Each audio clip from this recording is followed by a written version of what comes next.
We thank you again for staying with us on the show, TMI Monday, with yours sincerely. Of course, on Friday, the remains, on Saturday actually, the remains of the Chief of Army Staff, General Tahiru, and 11 others were buried. For those who are Christians, according to the Christian faith, and then for those Muslims, according to Islamic faith. And that, again, for many, has raised a fundamental question as to the safety of aircraft, particularly military aircraft. The biggest concern is that in the last 3 months, this has happened, leading to between 7 and 20 deaths. But we'll begin our conversations on the implications of the death of the Chief of Army Staff in the war against insurgency. A principal staff in that fight also died with the Chief of Army Staff, who we understand was in charge, the acting director of military intelligence also, who we were told from some of the, what I've researched on, was very instrumental to some of the achievements recorded so far in the war against insurgency. I'd like to thank that Dr. Stella Omanigo, lecturer at the University of Benin and also a regular on our current affairs program, for finding time to be part of the program. Dr. Stella, thank you for coming. Thank you so much. Good morning, viewers at home. Let me also thank very especially Fares Okbere, is a businessman and a public affairs commentator. Fares, thank you for coming on the program. Thank you for having me. Dr. Stella, this is one death too many within a span of 3 months. What are the biggest concerns you have about this situation? Thank you so much. Let me start this conversation by condoling with the family of the late Chief of Army Staff, that is General Tahiru. I want to condole with his family and with other families that are mourning that lost their loved ones during the last air crash. You know, it's so unfortunate, and it actually calls for concerns. Concerns in the sense that so many things are happening too much at a time in Nigeria. So many terrible things are happening too much at a time in Nigeria. And not only that, you know, it calls for concern because I know that a military aircraft is not just an ordinary aircraft. And the stories that are being told that it was not able to land because of weather, you know, gets us so worried and, you know, question a kind of hope there is no sabotage. Why do I say so? I know that on normal aircraft, normal Boeing, you know, can land in bad weathers. They have aircraft are designed in such a way that, you know, they'll be able to forestall any form of accident. Okay. Before an aircraft crashes, that means that there was no other way to save that aircraft. But the military aircraft, according to research, is not an ordinary aircraft. It has a device. You know, it can land on water. It can land on rock. It can land in the desert. It can land without tires. It can land on the belly. So for us to hear that our own military aircraft crashed not once, not twice, you know, calls for concern. Is it that, you know, there are fundamental engine problems or mechanical problems that people are, you know, were not aware of, or was it that, you know, there was a sabotage somewhere along the line? Those are the concerns. And not only that, a military aircraft where the Chief of Army Staff, you know, boarded, would have been, you know, one would have thought that it would be one of the safest, you know, apart from the 001 of Nigeria, which is the one our president uses.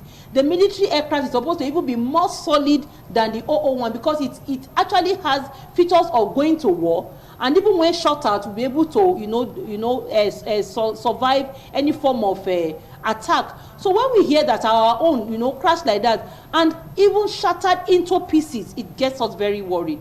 We try to ask that what went wrong, what did we do wrong, or what are we doing wrong? Because until we're able to find out what we are doing wrong, we'll see that these things will keep reoccurring. And then a situation whereby our best is always what you know, we sacrifice in this country, is cause for great concern. How can you tell me that if our own Chief of Army Staff could not be protected, then Who are we? What is going on? So those are the things, those are the questions we should ask, and those are the questions I've been asking myself since this thing happened, that who is actually safe in Nigeria? The question begging for many answers. Fares, let's get your take on your greatest concerns about this trend, because it's a trend. I mean, if it's happened once, twice, and then the third time, this is a trend. Even there's a negative trend, as it were. Well, it's rather unfortunate. I think yesterday or so I was reading a piece on Nigeria and procurement of hardware for the Air Force, and I found out that the Nigerian Air Force actually acquires equipment from 25 different nations. 25 different nations, which means 25 different nations. Yes, which means you have to get from countries like Ukraine, Slovakia, so countries where you have to do a lot of training, on how to use this equipment. That's why it's very expensive to now train our staff here on operation of these equipments and all of that. But that's aside, But it's very unfortunate that we are in this situation, because many of the equipments, including the aircraft that the Air Force are using today, they're not supposed to be there anymore. They're not supposed to even be flying. If you look at other Air Force around the world, none of them still use those kind of. Are you saying that? Is it B? Yes, of course. Is it B? What they call the B craft or something like that? Yeah. Beechcraft. Yeah, Beechcraft. Yeah. No, I don't think there's any other serious Air Force in the world that is using those kind of aircraft to fly the best of the best within the military hierarchy. It's very unfortunate. And secondly, I was very ashamed to see that during the funeral of the Chief of Army Staff, the President was not there. And then the excuse was that, they need 48 hours. 48 hours to rally the President to get to an event. I mean, that's even more shameful to even hear something like that coming out from those who are supposed to be the voice of the presidency. That someone of that nature, passes on in the line of duty, because he was going to Kaduna. I think they were doing the personal parade for the new intakes also. And he ends up in a fatal crash like that, and the president cannot even the vice president cannot even attend the funeral. It's not encouraging to those who are within the rank and file of the military. It's not encouraging. So people give up their life in duty, and nobody will even recognize them. It's just like another chapter is closed, And we really need to look at what we are doing in this country, because you can't continue to have these things happen again and again and again.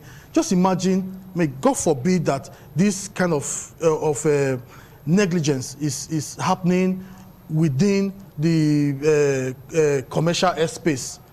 What would we say? That we have a crash of this nature like this sometime in January, another one like this again within a couple of 3 or 4 months. It's really, there's a fundamental problem that needs to be addressed. They need to go back. We are pumping so much money into the military.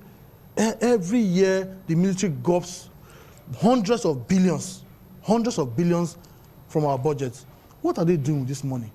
What are they doing? Why are we still using aircraft that are obsolete? Why are we not improving? What's all these issues of we having our best people, our best officers dying in crashes? It's embarrassing. It's really embarrassing. Okay. Let's just take you down memory lane to see the history behind the Beechcraft. Maybe we could just even call it the witchcraft aircraft. I mean, in view of the disasters that has been associated with this plane in recent time. Something I'm just trying to get at so we can bring it to you. All the crashed Beechcraft King Air 350 airplanes were of the same manufacturer. That's the Beechcraft manufacturing company in America. I mean, that's the standard when it comes to plane making, plane manufacturing. No fewer than 17 military officers 17 military officers, underline that, have so far died in air mishaps involving Beechcraft 350 military airplanes since February 2021. Okay, let's take you down memory lane. I'm sure you want to have insight into this information. Yeah, I got this now.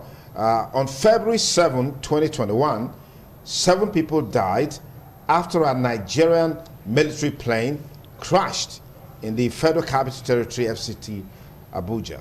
That was on February 7. It was said to have crashed due to an engine failure. The plane was on its way to Minna, Niger State capital. And then another incident happened on March 31 when an Air Force fighter jet, NAV 475, went off the radar. It was said to have lost contact in Borno State while on a mission to support ground troops. As we speak, that the pilots on that plane, they've not been found. We don't know their whereabouts. Exactly. And then I think it was the insurgent that came up to say they shut down that plane, and then the military came and countered it. Exactly. That's what I was saying a while ago, Dr. Stella, that this looks like a pattern for such a short period of time. Exactly. What do you think we should be doing in this direction? Okay, so I'm just going to take it off from there. I'm not going to try to blame the manufacturer for anything, because I know that Nigeria is not the only country patronizing America to buy, their aircraft. Okay. So I'm not going to blame the make of the aircraft plane or anything. I will not. Okay. Because I know that before an aircraft flies, it must be certified by a certain body that it is viable to fly. Mm-hmm. So let me tell you, there's a pattern. I agree with you. But Nigerians need to call out on our agencies. Everybody, it is high time everybody did his or our own work. At the airport, you have people who are there to certify that this plane is viable to fly and will be able to land. So is it that they did not check these planes or they don't check these planes? That is on one side. Then when you're talking about an engine failure in a plane, I'm aware that a plane has 2 engines. So if engine A fails, it falls back to engine B. How come the 2 packed up at the same time? And then number 3, control tower is supposed to be aware when anything is going wrong before it crashes, because the engine, there's a kind of setup in the cockpit that is linked to the control tower. So sometimes even before the pilot sends signal, the control tower will have known that there's a particular problem with XY aircraft. Now the people at that control tower on that particular day, at least on this last one, what is the information they have for us? Is it that they did not get signals about the plane or something wrong with the plane? Something is missing somewhere. Now they are telling us that they found the black box and they are going to analyze. Who is going to analyze it? Are we going to be there? Am I going to be there? Who is going to analyze? Are we going to get an objective analysis? Look, this is how I see it. We are putting fears even into the heart of our security agencies. It's like, taking from what my comrade here said, it's like, the lives mean nothing to some of us any longer in Nigeria, especially to our leadership. A situation whereby somebody as important, let me use the word, a chief of army staff is not an ordinary person in a country, for crying out. He's not a second-class citizen. And somebody as important as that, and then some emissaries chose to attend a marriage ceremony instead of going for the funeral of somebody who died in active service. Somebody as important as that. And news, we are having the news now that maybe they will have appointed another person. So before the family even finishes mourning, they will say nature does not give room for vacuum. And then these people, what do you want them? Psychologically, they will say, look, this nation is not worth dying for. Because before you know it, they will have forgotten you. So that will make them not to really give their best to the country. Then when there's a suspicion of sabotage, security agencies, they are human beings like us. They have blood flowing in their veins. When they find out that there's a pattern of sabotage, nobody will want to lay his or her own life for this country any longer. In fact, they will see that giving you an appointment, an extra appointment, may also be a trap to end you up. Imagine, this man Atahiru was appointed on the 26th of January. Of course, he found it as a great privilege. He never knew that it was going to lead to his death, his early death. Perhaps if he was not the COAS, maybe he would have been alive today. I can imagine that pilot, that young pilot, the Femi, who flew that plane. You know, he found it as a great privilege because they will give the best of the best to fly the best. Yeah, yeah. It would have been, it would have been a great thing of joy to fly the chief of army staff and other generals for crying out loud in this country. And then you ended up a talent, a great brain, a gift to the country. And this keeps going on, and our leadership thinks that nothing is wrong with all this whole thing. Everything is wrong at a time like this. You know, I was just looking at it when I was watching the funeral ceremony on Saturday. I really felt pained. I felt pained in the sense that these are people that will have come to the rescue of the country. These are people that laid down their lives. And most of us went out on our daily duties on that day. People did not even find out time or consecrate time to watch their funeral service. It doesn't matter any longer in this country. Whereas in civilized countries, in developed countries, just a simple police officer, not even an army officer, a simple police officer, you see the whole country celebrating the person, throwing flowers. You know, what is wrong? What has gone wrong with us? Nigeria was not like this before. At least I'm not that old, but at least when I was young, I knew I have good memories of this country. What has gone wrong? Let me tell you, when you sacrifice so much into a system, and then the system treats your memories shabbily, others will not want to sacrifice as much as you sacrifice. They will even be using you as a negative example that where is General Atahiru now? With all his power that he was going to change, he was going to fight Boko Haram. Where is he now? Now, let me tell you another aspect of this. My thoughts. I want to share my thoughts with Nigerians this morning. How is it a coincidence? Or, I don't know, that 2 days before that air crash, we're told that Shekau died for the 5th time. And they actually were able to, you know, fight insurgency. And then suddenly the chief of general army staff died with generals. I saw it in a way that maybe this man had made up his mind to say, okay, look, we need to save this country. You know, a time comes when the chief of army staff will no longer want to take instructions from above as he would have, just to save his country, because that is the oath he took. It may be. I wasn't there. Speculation, right? Yeah. It may be. I'm just, you know, expressing my thoughts. Yeah. It may be that this man decided to say, look, let's do things right. Let's try and do things right, and maybe did a kind of inner caucus meeting, and then they struck. Because last week, to be fair to the memories of General Atahiru, last week they really struck at these insurgents, and they had power over them. You know, at least I knew they had power over them in Kaduna when they were attacking the labor leaders when they were out, you know, and then they had power. They gained power over them in certain parts of Borno, and even they were able to overpower them in Zamfara. They were able to, you know, counter their attack, neutralize them, and dislodge them. Yes. So how come just last week that we had a kind of glimpse of light in this insecurity matter, and then all of a sudden the man is taken out? They said he had a sudden air crash that before the plane landed, the plane was already shattered. What are we talking about? Nigerians are not fools. Let them release the analysis. Okay. And let us see. We're waiting for that analysis. We're yet to get the analysis and the report of the previous 2 crashes, if you know what I'm talking about. So perhaps we'll just have all the 3 analysis and reports come out at the same time. Dr. Stella just pulled that out of my heart when she talked about the supposed death of Abubakar Shekau, the leader of Boko Haram, and then a few days later this has happened. Let's talk about the fight against insurgency in the Northeast. I saw one of the video, very emotional, where he was talking with so much energy and giving command and directive to the commanders, the general officer commanding the theater commander, Operation Lafia Dole, that look, within 48 hours, he mentioned about 6 places that should be cleared within 48 hours. I was just thinking in my mind, This instruction has been given 48 hours. That's the mentality. What happens to all of these now? Let me get to take Fares. Well, we can't take away the fact that the guy was a fine military officer. You can't, I mean, it's sad that the system of this country does not promote the best, you know, but you get to face issues like this. Yeah. And he was a fine gentleman, fine military officer, and someone who was very committed to seeing that the Northeast is completely free of insurgency and all of that.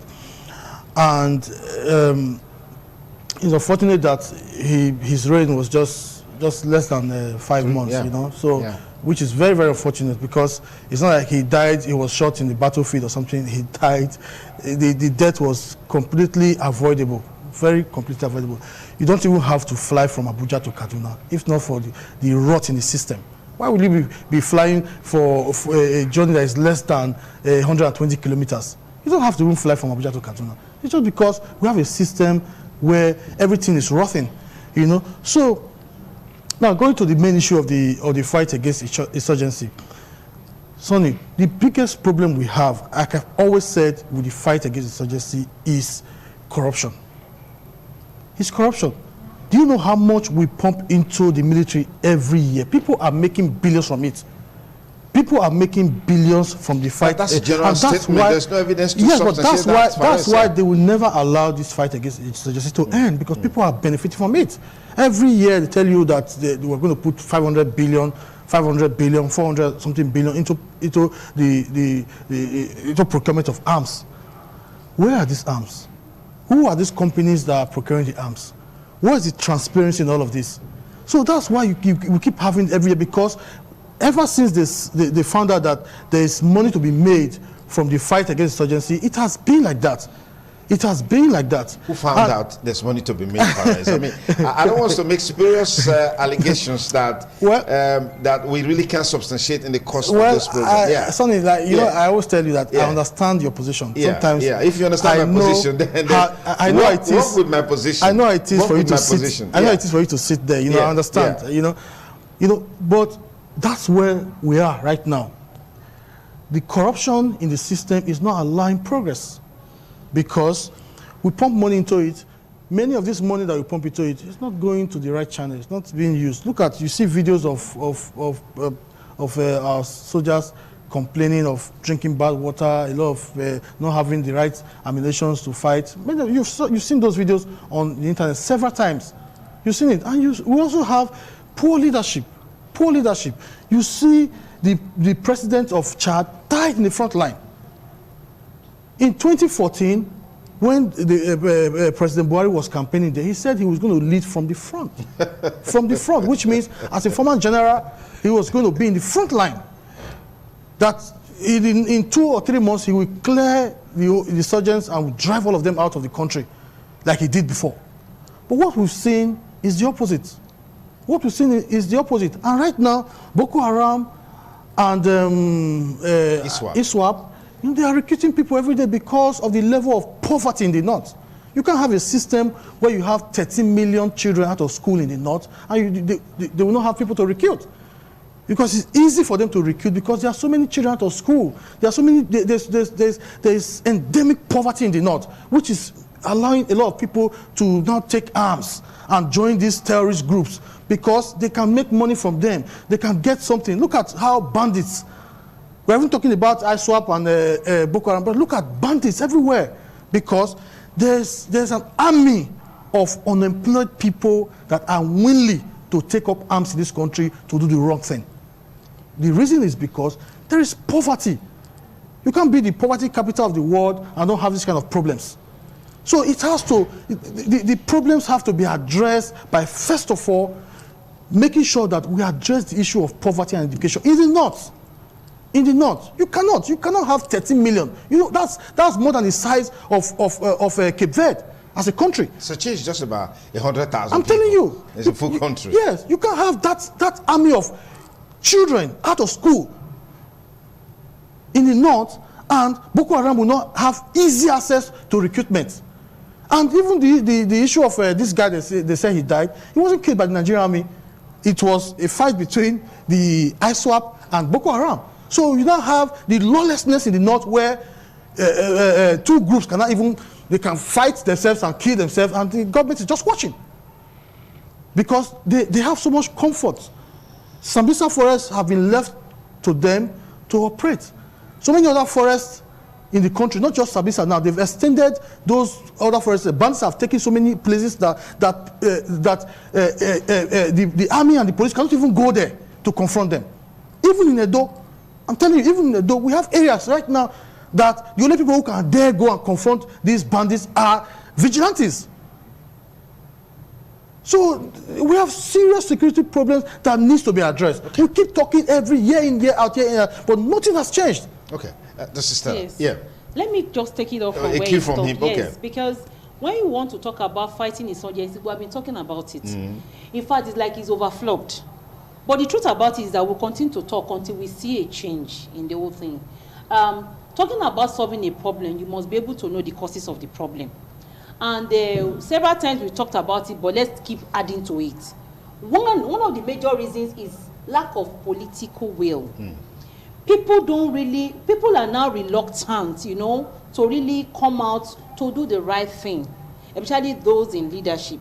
One, for fear of their lives, because when you are 1 out of 100, or let me say 1 out of 20, trying to do the right thing, others will want to, you know, take you out.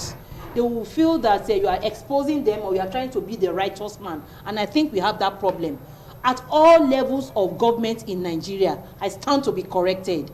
Everywhere, we have people now who, you know, wickedness is thriving over good in our nation, Nigeria. And then, you know, poor funding of the security agencies. How much is their salary? If you don't pay someone well, if somebody who pays better comes, they will follow the highest bidder. That is just it's a natural law of nature. As I'm here as as a worker in Nigeria, if I see something that pays better, perhaps I will go for that thing. Exactly. Most likely. Yes, most likely, perhaps I will go for it. So these are people are not well paid, they are not well funded. If you go to the barracks, you see where they live, poor standard of living, poor, you know, environment and everything. It doesn't show well that these people who are fighting for our country, who are trying to protect us, are living in shanties.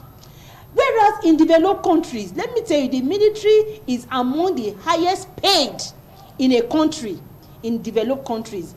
Most people in the try to register for the U.S. Army, you know, because of the attraction. They don't even mind laying down their life because they pay them well, and when they are out, when they died, maybe in service, you know, they take care of their families and they celebrate them. In fact, several times when you see them at the airport, you just see a military man coming in uniform. You see people just clapping. They don't know him before, but because of that, you know, that uniform, they start clapping and applauding him. And those are the things that can encourage these military officers. Now, what are the things encouraging our security agents? What are the incentives? As far as I'm concerned, these people don't have any incentive. You see most times where they are training, you see them hitting them on their head, you see them doing all things, unimaginable things in the name of training. It only happens in Nigeria. And then these people, you force them, most of the people in military today, I dare to say, are there because there was no job. And they have to just get themselves into something because they know that by the time you harass 1 or 2 persons, money will come out. Or by the time you follow 1 or 2 politicians, money will come out. So they are not well funded. And then when they talk about the money they are giving them for arms, and then somebody somewhere along the line takes over the arms. Let me tell you, I also stand to be corrected. I have facts. Military hospital in Lagos. Few years ago, about 2 years ago, they said they wanted to renovate the hospital. You know, but it's their own hospital. And then they told them to go to other hospitals to patch around, that they were going to renovate the place. They renovated the place, and all of a sudden, they changed the leadership of the military hospital, and every kobo given to the person to furnish the hospital was taken away by the person. I asked a question. I asked my sister a question. I said, is the man still in Nigeria? I said he's still in Nigeria. That even comes around the hospital. Meanwhile, he went with millions, billions of... I have the facts. They should go and check military hospital in Lagos. Now, what I'm trying to say is that now you see people sabotaging corruption in their own system among the leadership in the military as well. Money that is set to be for arms because of the level of corruption in Nigeria that nobody asks anybody any question. Anything goes. Now, instead of them to buy a particular model of arms, they buy a cheaper one. So these insurgents, these terrorists have more sophisticated weapons. Yes, but they come out several times to deny that. But you know, few weeks ago, just few weeks ago, they asked General Tairu, the House summoned him to ask him what happened. I don't know whether you followed that. Yeah, news. I followed that. What happened to the, and it said, he said, was I given? I was not the one given. Ask the people that were giving. Yeah. That alone, I think I'd put him on the edge because, he did not defend anybody. He did not say that he didn't say that he knew anything about it. He just said, I was not given, I did not meet anything. Ask the people who left before me. He was not the right person to be asked that question. So, they expected him maybe to have covered up from them in one way or the other. And these are things that go on. So, money, till today, nobody talked about that money again. Nobody talked about money. And I'm sure among the things they were supposed to buy, maybe they would have procured new aircrafts. And then, all gone. And people's lives are lost. In fact, generals are lost in the process, and Nigerians are not calling out on the people that are supposed to procure these arms. Another thing I will say concerning the, this insurgency is like the rise of rebels in Nigeria. Every day a group. Look, we can just form a group. Once we just shoot gun on the road, people will just recognize us. That's how it is now in Nigeria. So people, you are too clean to do that, Dr. I'm not trying to tell you the way it's so ridiculous now that anybody, any Agbero group can just form a group. And then once you have gun or you have knockout to shoot, you are recognized. Or once you are able to kidnap one important person. Once you are violent in your approach, that's once you are violent. So what you are seeing now is people that are more violent than the other. That's what is happening between ISWAP now and Boko Haram. They want to see who is the chief. And so there are so many rebel groups coming up by the day. And I think this thing is overwhelming our military agencies, our security agencies. The groups are overwhelming. At first it started with MEND in the Niger Delta. Later, we heard of shites. Now, later, Boko Haram, from Boko Haram to bandits to Fulani herdsmen, every day they keep on telling then on gun no men. Because as far as I'm concerned, they are not unknown gunmen. They are on gun no men because they know them. Gumi knows them. Shai Gumi knows them and is their leader. Malami knows them. Pantami, all of them know them. So they should. There is no evidence to back this. No, let me tell you. Shai Gumi, for example, went. Because you mentioned Batami, you mentioned the Attorney General. It's on record. Don't worry. ITV is on record. They showed us safe. Gumi showed us how he went to meet them and how the bandits were buying to him. They shook hands with them. As a matter of respect or honor. Yeah, just the same way. In the days of the Niger Delta. See you now and respect you. In the days of the Niger Delta, you also had people, the highly respected individual who even went to my brother, let's leave that matter. To engage them we know what you're that. saying. For somebody to come out openly to say that, look, I'm in support of some, terrorist groups, foreign terrorist groups, but I'm not in support of this particular one, and the person is still in government, is laughable. It can only happen in Nigeria. It cannot happen even in Republic of Benin. Let's go on. We also have the problem of foreign invasion. Most of these people who are terrorizing us are not Nigerians. They've gone to recruit from outside. So apart from the Alimanjiri system in the north, which the former emir of Kano, Sanusi, warned seriously against. He warned them that these children that you are not training will come back to terrorize you. He warned them several times. Emir of Kano said this several times, but they did not listen to him. Emir of Kano. Former Emir of Kano, I mean. And then now you can see them recruiting them by the day. A boy of 14 years old is given a gun and giving Igbo to smoke. What do you expect him to do? All he needs to hear is, oh yeah, Kai, move, and the person will start shooting. That is on the other side. So we have this foreign invasion. Our borders are porous till date. So I think people are not doing their job. I still say it. If I have a good intention for my country, and I tell myself, look, enough is enough. I need to save my country. I need to do my job. I am to secure the border. Let me secure the border. Let it be that I'm the only man standing, but let me die trying. But there's this complacency now in almost all agencies where people say, look, I cannot die for my country. As long as we say that we cannot die for our country, we are all going to continue to be victims of these people. And I can go on and on concerning this situation. What about the systemic failure? There is a systemic failure.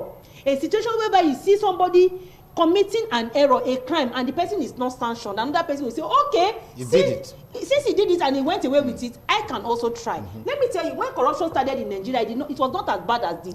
Then when they saw that people got away with their corrupt practices, it now became a norm. So anybody going into leadership positions now, most political leadership positions now, go with a mindset that I'm going to eat my own, that it is time for me to eat my own. And when I do, I just walk away. So that's the problem we're having in Nigeria. There's a systemic failure where we have lawyers who defend wickedness openly, where we have lawyers who defend evil openly, and nothing bothers us. Just because you have been paid, you are a son, you think you can just, because you have been paid, you can say shameful things that unimaginable things, you say it without reckon to human lives that have been lost in the process of these corrupt practices or the person you are defending.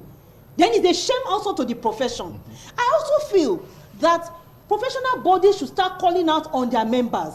Let me tell you, if you are a lawyer and you do not represent where you goofed, your professional body should be able to proscribe you.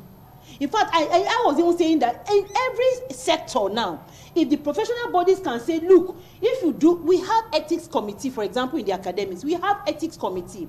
And when our members do anything wrong, the ethics committee call them out, even before students, even before the authority, we call them out. We call them out to say you have done wrong, and then we sanction them. But as long as there are no sanctions for errors committed in the society, people will continue to live in error. And they will not think that, error will not become the normal thing, while the right doing will not become abnormal. And that is what is happening in Nigeria now. By the time you want to do the right thing, people see you as if you are not. Look, I was troubled on Thursday night. I didn't sleep. On Friday night, I didn't sleep. I was seriously troubled that what kind of thing went wrong in Nigeria that a chief of army staff will just die like an ordinary person. To an avoidable plane crash. Now, talking about flying between Abuja and Kaduna, well, I wouldn't blame them because, sometimes you have to fly because of time. But I also see that the roads are bad. So many things led to the decision to fly. The roads are bad and everything, and you want to catch up. And the roads are also not safe from banditry and what have you. So many other things. Yes. If people who fly now, it's not because they want to fly, it's not because they have so much money, but because of this level of insecurity. We can go on and on, but the whole thing boils down to the fact that Nigerians are relaxed. Let me tell you, our political party, our leading political party got it right in one way when they said change begins with you. I agree with that. Philosophy. With that change begins with me actually, because if I want Nigeria to be a better place, I must change. I should do what will make Nigeria to be but the people who brought this philosophy, are they actually doing it? Because it's a matter of do what I say and don't do what I do. But the thing is that you cannot continue. Nigerians don't want to continually be enslaved to these people, and so they also are looking for a way to also eat out of it. If not, let me tell you, how did banditry come about and how did the kidnapping come about? It started once, people tried it and found out that people paid ransom. You say, this is a very lucrative business. And then people from different groups, from different communities started building up kidnapping groups. Up till today, Nigerians are not talking about the remaining 20 Greenfield University students who are still under the custody of bandits in Kaduna. And it has died down. Before you finish talking about one, another bad news will come and cover it. Another bad news will come and cover it. What kind of country is this? Okay, big question. Faris, I remember on Friday, we wanted to have a live interview with Chief Michael Zahome. Well, due to some connectivity problem, we couldn't hold that interview on our news. And then he said, well, Sonny Duke, don't worry yourself. Nigeria is a flurry of activities and so much is happening. You can be rest assured that before we're able to, before today ends, something new will be up that perhaps will overshadow what you wanted to talk about. And I was like, well, that's it. And then within a few seconds, the news came out that the Chief of Army Staff has died in a plane crash alongside others. But I just want to quickly get you to talk about the fight against insurgency. Right now, from available information, even though the army is yet to give a very, very definite statement on that, Boko Haram is defeated in a sense. ISWAP, Boko Haram is weakened right now. That's the proper word to use. Yes, Boko Haram is weakened. ISWAP, Islamic State of West Africa Province, is stronger. Isn't that a greater concern for us if we recall the activities of Islamic State that existed some few years back between Syria and Iraq? It took the, bold intervention of the United States to eventually annihilate them. And now this association with this faction of Boko Haram, all right, that is now ISWAP, isn't that a bigger problem that we should be more concerned about? If we've been fighting Boko Haram these years and we haven't been able to completely annihilate them, what are the chances against the background of the issue of corruption, insincerity? Just think about it. Abubakar Shekau was killed, has been reportedly killed. Now, a member of the National Assembly, his aide, praised him that he is a hero and he died fighting as a hero. Which means there are people out there who are sympathetic to this cause. Exactly. But they're looking for the opportunity to vocalize it. Just the same way a serving Minister of Communication said Osama bin Laden, when he was killed by the American Navy SEAL, was a better Muslim than him. I don't know what you make of this issue. Yeah, you are very correct. I agree with you completely on that. We have a lot of sympathizers, even within the government.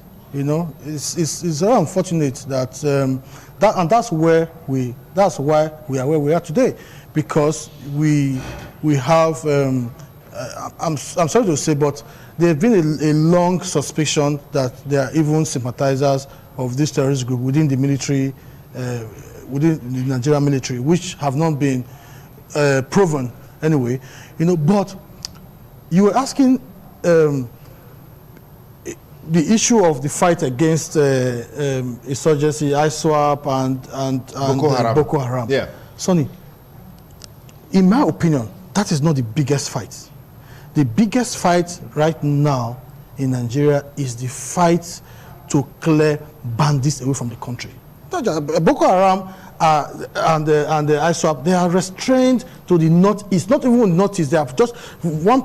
They belong to it was former U.S. president that called them.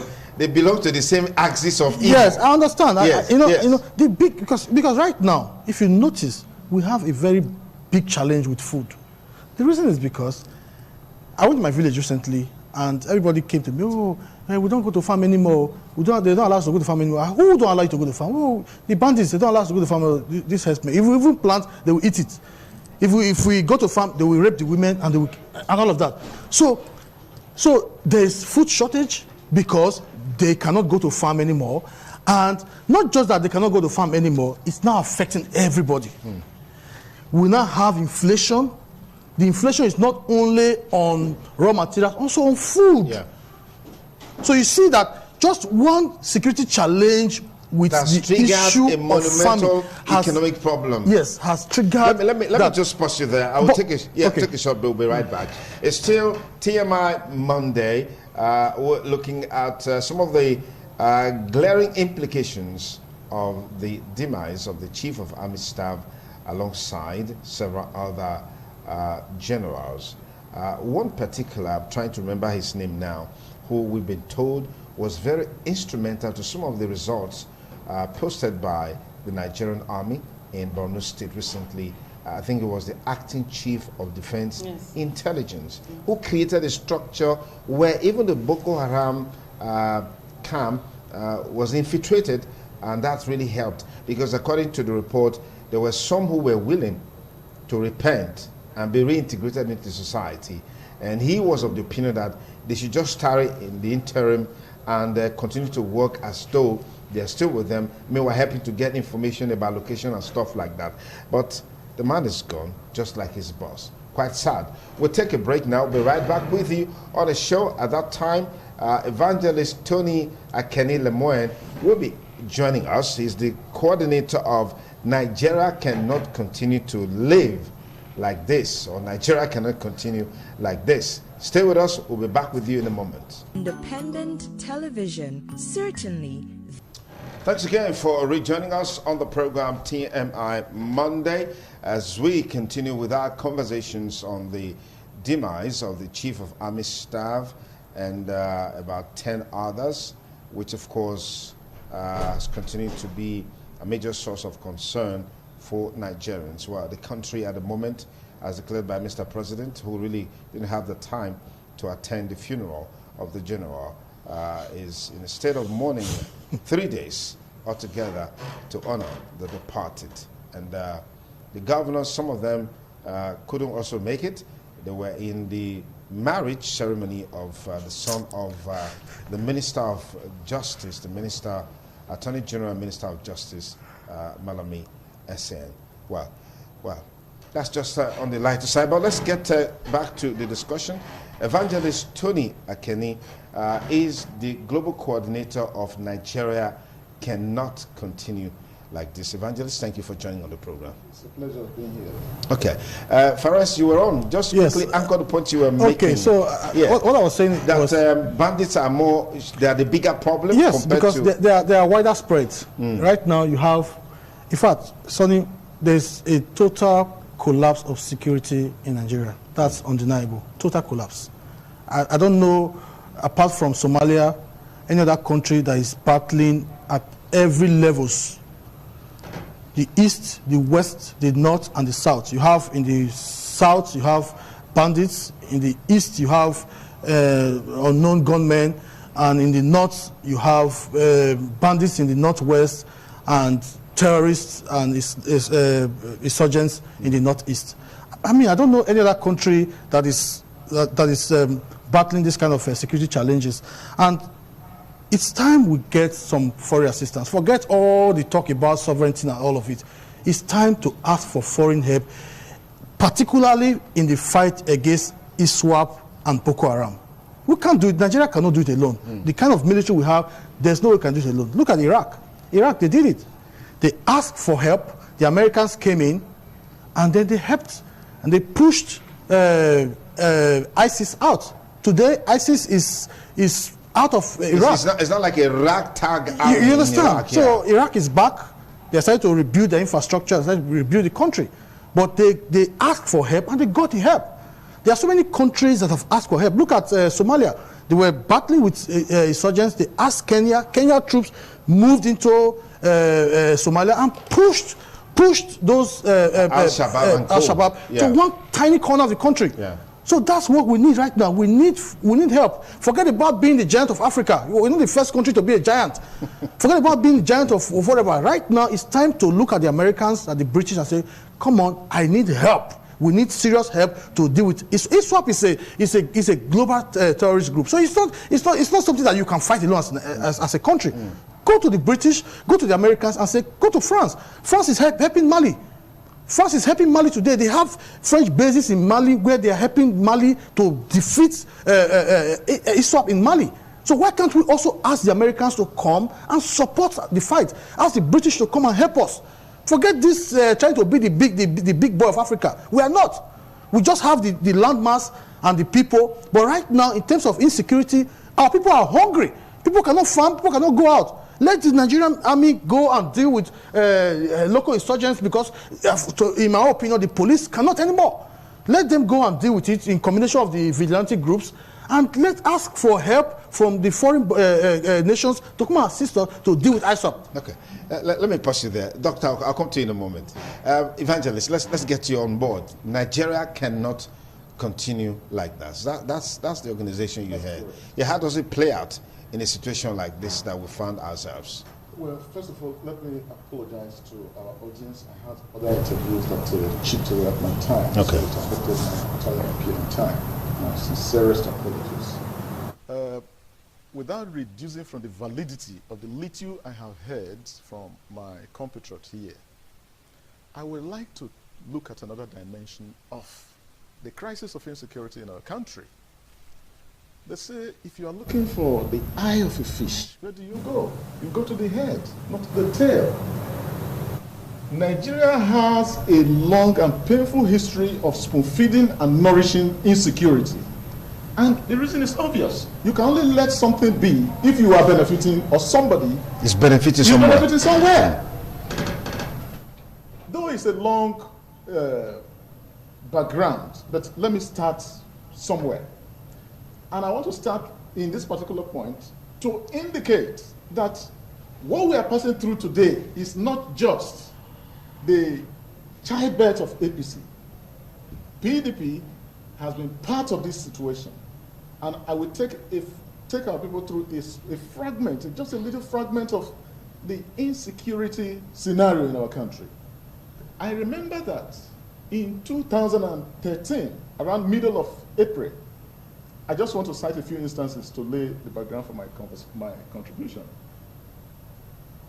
A cult group in Nasarawa State, the Ombase cult group, they laid ambush for a contingent of police and SSS officials who were going there to investigate and nip in the bud.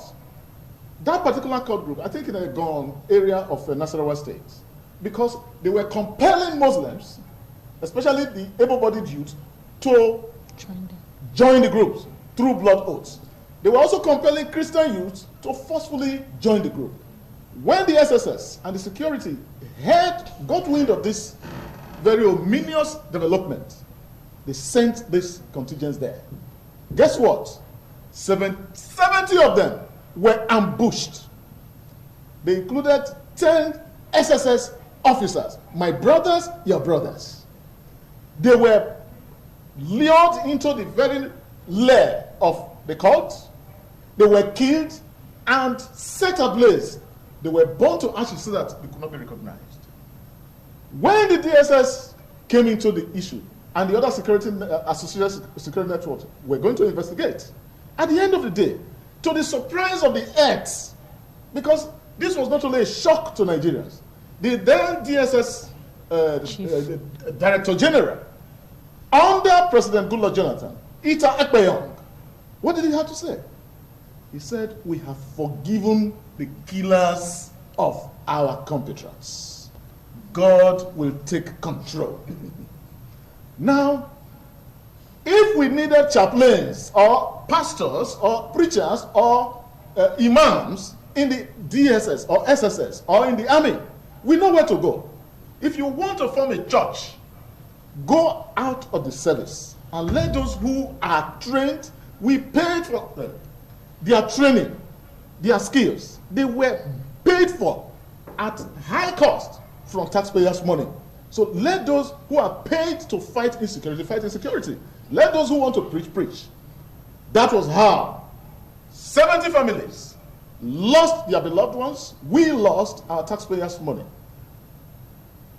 That is a fragment of history to demonstrate what I mean by Nigeria has been spoon-feeding, insecurity, petting, and nourishing insecurity. Because what the message that sends to others is that if you can do it well and do it disastrously and put a scare in the security system, you'll get that, you'll be free. In the heydays of the Niger Delta militancy, I was in conference with someone who said, look, if you kill a few people, the security will come after you. But if you kill much, then they will negotiate with you. We have sent and accentuated that message into the crime dome or crime kingdom of this country in the 6 corners of this country called 6 geopolitical zones. Let's move forward to the APC dispensation. Now, you will recall, around February or thereabout, 1918, the whole world saw trailers of coffins. Coffins of my mothers, coffins of my fathers, my brothers, my children. 2018, not 1918. 2018. 2018. God bless you. 2018. Trailers were bringing coffins for mass burial in Benue State. What happened? Killer Fulani herdsmen has sacked villages. Killer headsmen. Killer herdsmen. Okay. Sorry. Yeah. Killer herdsmen has sacked villages and murdered heartlessly innocent and defenseless people of all age groups. There were children that were ripped into 3 parts. They came to bury them. After so much pressure on the presidency to show empathy and sympathy, weeks after, he managed to rouse himself from slumber and gave a directive for the then Inspector General of Police to relocate to Makurdi, Benue State, so that they could put their 4 feet on ground to investigate, to tackle and prosecute the source of those genocides. Now, would you know, again to the shock of the world, when the president managed to be there in March, he was lamenting to those who are those who are less powerful than him, that he was surprised that the IGP did not turn up, did not follow his instruction. And what happened? The DIG actually went there overnight, slept overnight, and the following day he was back to his comfortable blankets in Abuja. And then, those who committed those havocs, what message do you pass to them? You pass the message to them that whatever they benefited from such havocs, if they do more, they will also reap more benefits out of it. That is not all. You also recall that, to the amazement of the whole world, some time ago, that was 2020, I think about July 2020, last year, we were shocked to the news that 600 Boko Haram persons who claimed that they had repented, had been trained, had been rehabilitated, that they had been transformed, and they were released back into society. Today, can anybody in the presidency trace the residence, the address of any of those 600 that were released? That was not, or before that date, in July, 1,400 had also been released like bees and poured back to society. Can the presidency in all its wisdom, can the DSS in all its wisdom, can the Ministry of Internal Affairs in all its wisdom tell us where those 2,000 now repentant Boko Haram activists, where they live in Nigeria, to show that they have repented and they are now engaged? Did you make inquiry from them to know if they can tell you where they live? You didn't make any inquiry. The point I'm making is... No, but did you make any inquiry? Of course. Yeah. Of course. And they told you they can't trace them? Not everything can be put on air like But this. did you make inquiry? I didn't make my inquiry. And they told you they can't trace them? They can't trace them. That's what they told you? That is what those I'm in touch with said. That they, even some who are honest about the job, no, they were aggrieved. Because over 30,000 Nigerians have been slaughtered by these Boko Haram insurgents. And if you add the insecurity in other parts of the country, we are talking about maybe 100,000 or 200,000 or thereabouts. Now, when this happened in a society that is more apologetic, that is more conducive for criminality, then you are putting that country on the wrong way to Rwanda. Because if you look at what is happening in the southeast, the sparks that gave birth to Boko Haram in 2009, Niger State, they are not as huge as the sparks that are coming from the southeast.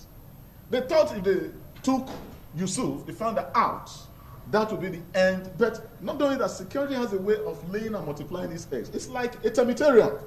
So the presidency, the administration of the country, is breeding termitariums of criminality and insecurity in all parts of the country, including their own parts where the leadership of the administration comes. Okay, let me pause it there, Evangelist Tony Kemi.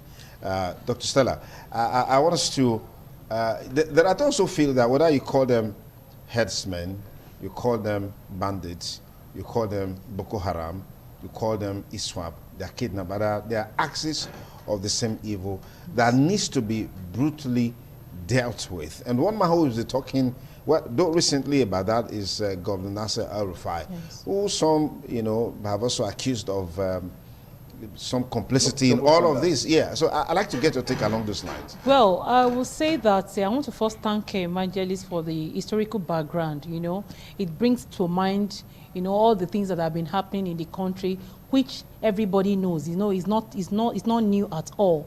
But it's necessary for us sometimes to, you know, tell ourselves some of these things so that it will also spur us into thinking hard. Now, for all these groups that you have mentioned, I don't even want to mention them again. I think, and we'll take it off from the question you asked my comrade here.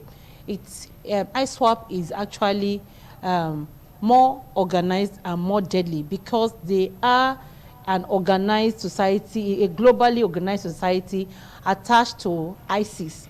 And if we had followed the trend of ISIS and what they did, you know, the mayhem they carried out in Iraq and even in Syria, you know that it's not something, we will know that Nigeria is playing with fire. And let me tell you, the leadership is playing with fire. And we as citizens were playing with fire if we all fold our arms, thinking that it has not got to the south, and then before it is in the northeast. Look, what they are doing is that they are carrying out simultaneous attacks. If you have been noticing the trend of things in the past 3 weeks, what they do is that they carry out simultaneous attacks and complex attacks against the military and security agencies. So they are weakening our security agencies and at the same time attacking the citizens. So, you know, it's kind of overwhelming for the security agencies and it's overwhelming for the country. Whereas we have people who are fanning their ego and we have people who are sympathizing with them in our leadership, in the House of Assembly, in the Senate, and even in the presidency, all facts are there. It's not that we are just speculating, because these people come up boldly to come and, you know, they talk to Nigerians as if Nigerians are fools. Having said that, what I think we should do right now is we are talking, we know all these things already, we know the problems. We need to start profiling solutions to our problems. Let Nigerians hear what they should do, and if possible, let security agents who are listening to us or who will be privileged to listen to us know what to do. Because until we are able to prescribe what to do, if we are able to prescribe what to do, we are going to be in serious problems in the next few. In fact, we don't know what will happen this next minute in Nigeria. That's how Nigeria is now very, very unpredictable. We don't know the next line of action of these insurgents. Having said that, I want to say that everybody should be at alert. And then nobody should fold his or her arms. This fight is all our fight. It is not, in fact, I don't see it any longer as a political fight. I don't see it as a game of blame of either APC or PDP. We are past that stage. Yeah. Right now, what we are looking for, like my comrade here said, is looking for any help from wherever help will come. But don't forget also, while we are calling out on foreign agents, foreign countries to come to our aid, don't forget that foreign countries do not help, you know, ordinarily. You have to sign. There is always a price to pay. Now the question is, are we ready to pay the price? And if we're not ready to pay the price, then what are we ready to do as individuals, as a community, as a people, you know, to save ourselves from these insurgents? One thing that is very, very paramount and very is sincerity. Every time I come here, I talk about sincerity. If Nigerians are sincere, if you are sincere, if I'm sincere, you'll be able to fight the insecurity around you. In the sense that you notice a movement that is not right in your community, you notice a face that is not supposed to be in your community, and you raise alarm. Now, let me tell you, most of these people are getting access and getting, you know, power over our security agents because they are insiders. So that means our security agencies are polarized as well. You know, there are people, they have their members. These repentant Boko Haram are in the military. These repentant Boko Haram that they put back, they are in the military. They are, in fact, they are in the army. So whenever they want to carry, they are in the intelligence committees. And so whenever they want to carry out anything, theirs is to give out information. And that's why you see that they are always a step ahead of our military men. How can we say that military men will say that they made a mistake? They shot at an Air Force plane. Instead thinking that they were, what kind of mistake is that? And they think that Nigerians, and then we don't call out on these people. We sit down, we go to our marketplaces, we go to our business places, and we are not talking. Nigerians should talk. Okay. All right. Just a few minutes to call it and act. Okay. So we do the talk. We take the action to complement it, right? Yes. Okay. Let me get Evangelist Tony Akeni. this is a huge problem that has bedeviled this country for such a long time. Some have said, well, the talk is even too much. Like she said, let's see more of the actions in dealing with it. But how do you deal with a problem of this nature where you have a whole lot of sympathizers at the highest level, at the lowest level, at the middle level, everywhere there are sympathizers? How do you deal with this in 2 minutes? That is why I started with the head. You know, when I made my contribution, I realized that the whole thing has become so complex, and it can only get worse from where we are now, unless something extraordinary happens. And one of those extraordinary things that should happen is, like my sister said, how do you separate the sincere segments of our security architecture from the insincere ones? The security arrangement is a vertical, they operate on a vertical command system. So if the head of the department is an insider to Boko Haram or to an insecurity escalating group, how does a junior one who is sincere work to bring out his patriotism and make it bear on securing Nigerians? It is very complex. Nevertheless, something must be done. One of those things that must be done without ignoring others is for Nigerians to really cry out their souls to the owner of this land, our God. Because according to Patrick Henry, it is when people go to sleep that tyrants forge their chains. The tyranny in government authority has forged common chains because of what they benefit. They have forged common chains with those who are perpetuating this insecurity. How can a country, as of 2018, this country had spent 6 trillion naira, which is the equivalent of the national budget of many African countries, 6 trillion naira on security. Yet instead of getting more secure, we are more insecure.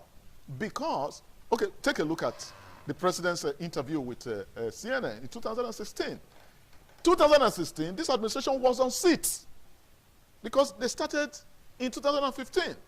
That $2.1 billion, not naira, that was budgeted for military and military hardware and software. People went out like they were going to lunch, shared it in their pockets, and disappeared. Who was the president at that time? President Buhari. Who was the chief of army staff? Burutai. Can the chief of army staff be ignorant of 2.1 billion naira that was devoted to security on $2.1 billion, where he was at the top of the pyramid of the security network to fight Boko Haram and to fight insecurity? Can he truly say that he was ignorant about it? Yet at the end of his tenure, he was rewarded with an ambassadorial status. That is to say that for us to get to inoculate this problem, we have to cleanse the administration. And there is no magic wand. There's no magic wand. The first thing is for us to cry to the owner of this land. Because otherwise, then like at the micro level, that is at the macro level. At the micro level, like Doctor said, we should all begin to think of security as an immediate and urgent environmental necessity. Where you live in your compound, take steps to secure the compound. Where you live in your street, take calculated steps with your neighbor. All man to himself and God for all. Unfortunately, that is what the Minister of Defense said, that Nigerians should defend themselves. So we need to take you know that is a good advice. Yeah. It's an advice coming out of failure, out of lack of vision. But because we are the immediate victims, if we don't do what is right, then we need to take the initiative at the home level, at the street level, at community level, to set up security arrangements to secure ourselves. Well, that's already good. Until we have a new government that is thinking like a government and acting like a government. Because we don't have one now. Let's get your final take, Faris. Yeah, in terms of securing ourselves, by ourselves, I don't know where that kind of advice is ever coming from. But you know, if you look at the Constitution of Nigeria, it's very clear. It's very, very clear. security of lives and property is a prerogative of the government. That's the first thing the government should do is to secure lives and property. That's the major thing that the Constitution asks the government to do. Take every necessary step to protect your people. If you cannot protect your people, you have failed as a government. Any government that cannot provide security for its people have failed. Okay. That's according to the Constitution. So having a government that does not know how to protect Nigerians is the height of failure. Okay, all right, let's pause you. Yeah, Dr. Yes, quickly, I want to say that, you know, when I say Nigerians should talk, we should call out. Actually, we're supposed to, these citizens, we voted them in, and if they are not keeping their own part of the bargain, we should call out for their resignation. Any security agent or any leader who cannot provide the basics of our constitution to her citizens should resign. We are not mixing words about it, and that is constitutional. And I think that's what the Senate and House of Assembly should be talking about right now. That if you cannot, provide security for your people as a chief of defense staff and everything, you resign. If you are a president, if you are in the presidency, wherever you are as a governor, you cannot protect your people, you resign. Then for individuals, I'm telling you, it is biblical. In Luke chapter 22, verse 23, the Bible says that a time will come, you will need to sell your cloak to buy a gun. That does not mean that, you know, you have to secure yourself, but you have to take responsibility for your own lives. Let me tell you also, look at what is happening in Israel and Gaza, and that's what I want to tell evangelists. Yes, I agree with you that the place of prayer cannot be overemphasized. But we have been praying in Nigeria, and it may just be that we need to, the Bible says that faith without works is vain. I think we need to do a little work. I'm not saying we should go violent, but I'm saying that if you check scriptures very well, and if you check the Quran very well, a time came when there was a breakdown in security system like this, that people had to sell their cloaks to get themselves arms, to protect themselves. Having said that, my final word on this, and I will always say it, is that Nigerians, wherever you are, on social media, wherever you are, call out on resignations of all leaders who have failed, because they have failed to provide security for us in this country. All right, thank you very much, gentlemen and lady, for the views expressed here on TMI, which of course entirely theirs, as it were, not the views of the station, as it were. And we'll also transmit as possible to ensure that the views expressed are in line, are guided by the laws of the land. One news that has been trending is the purported appointment of an acting chief of army staff. Well, I'm seeing now on Legit that the news is false. It's not true. So no acting chief of army staff has been appointed. So we just we want to put you on notice on that, so you are aware and avoid carrying fake news. That's another kettle of fish, a matter for another day, another day's discussion. The rate at which we have fake news all over. Yeah, this claim is false. As of at time of filing this piece, President Buhari has not appointed an acting chief of army staff. So, gentlemen, thank you for coming. Dr. Manigo, thank you for coming. Thank you. We'll take a short break, and I will be back with the rest of the program right after this break. Don't go away.